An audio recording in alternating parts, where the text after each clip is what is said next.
हरे कृष्णा। ओम श्री विष्णवे नमः। भाद्रपद मास की कृष्ण पक्ष में आने वाली अजा एकादशी को वैष्णव परंपरा में अत्यंत पुण्यदायिनी और पापनाशिनी तिथि माना गया है। शास्त्रों के अनुसार इस दिन भगवान विष्णु की पूजा, व्रत और कीर्तन से जन्म जन्मांतर के पाप नष्ट होते हैं और अंत में मोक्ष की प्राप्ति होती है। पद्म पुराण में वर्णित है कि अजा एकादशी व्रत के प्रभाव से राजा हरिश्चंद्र ने अपना खोया हुआ राज्य और परिवार पुनः प्राप्त किया था। इस व्रत में प्रातःकाल स्नान कर पीले या स्वच्छ वस्त्र धारण कर श्री हरि की विधिवत पूजा की जाती है। दिन भर निर्जला या फलाहार व्रत रखा जाता है और रात में जागरण और भजन कीर्तन किया जाता है। आज हम आपको इस पुण्य तिथि की पूजा विधि, शुभ मुहूर्त, नियम और महत्व की जानकारी देंगे। अगर आपको जानकारी अच्छी लगे तो वीडियो को लाइक करके कमेंट बॉक्स में श्री कृष्ण की जय ज़रूर लिखिएगा। इस बार अजा एकादशी का व्रत 19 अगस्त दिन मंगलवार को रहेगा।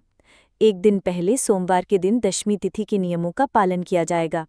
एकादशी व्रत में शुभ मुहूर्त का ध्यान अवश्य रखना चाहिए और एकादशी तिथि प्रारंभ हो रही है 18 अगस्त सोमवार को शाम 5:22 से, जिसकी समाप्ति अगले दिन 19 अगस्त मंगलवार को दोपहर 3:32 पर होगी।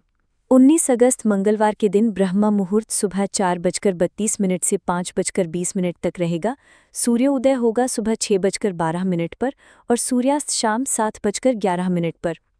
इस बार एकादशी व्रत के दिन आद्रा और पुनर्वसु नक्षत्र का शुभ योग भी बन रहा है।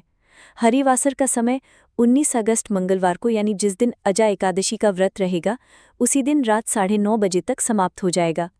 शास्त्रों में ऐसा वर्णन है कि हरिवासर के समय एकादशी का व्रत नहीं खोला जाता, लेकिन अगर इस समय सच्चे मन से मंत्र जाप किया जाए, पूजा पाठ की जाए, कथा श्रवण किया जाए तो उसका शुभ फल अवश्य प्राप्त होता है। और इस बार अजा एकादशी व्रत खोलने का यानी व्रत पारण करने का शुभ मुहूर्त रहेगा 20 अगस्त दिन बुधवार को सुबह 6:13 से लेकर 8:48 के बीच में। इसी शुभ मुहूर्त में आपको अपना व्रत खोलना होगा। श्रद्धालुओं को दशमी तिथि के दिन सूर्यास्त के बाद अन्न नहीं ग्रहण करना चाहिए। लहसुन प्याज से बना भोजन भी इस दिन ग्रहण नहीं करना चाहिए। फिर एकादशी के दिन संकल्प लेकर पूजा पाठ करके व्रत का प्रारंभ करें, कथा श्रवण करें, मंत्र जाप करें, समय हो तो श्री विष्णु सहस्त्र नाम का पाठ करें, दिन भर व्रत रखें, शाम के समय पूजा करके मंत्र जाप या कथा श्रवण करें और अगले दिन अपनी सामर्थ्य के अनुसार दान दक्षिणा देकर भगवान को तुलसी के पत्ते रखकर पंचामृत का या सात्विक भोजन का भोग लगाएं और स्वयं भी प्रसाद रूप में ग्रहण करके व्रत खोलें। एकादशी के दिन तुलसी जी में जल नहीं दिया जाता, लेकिन सुबह और शाम पूजा करनी चाहिए। शाम के समय एक दीपक जलाना चाहिए।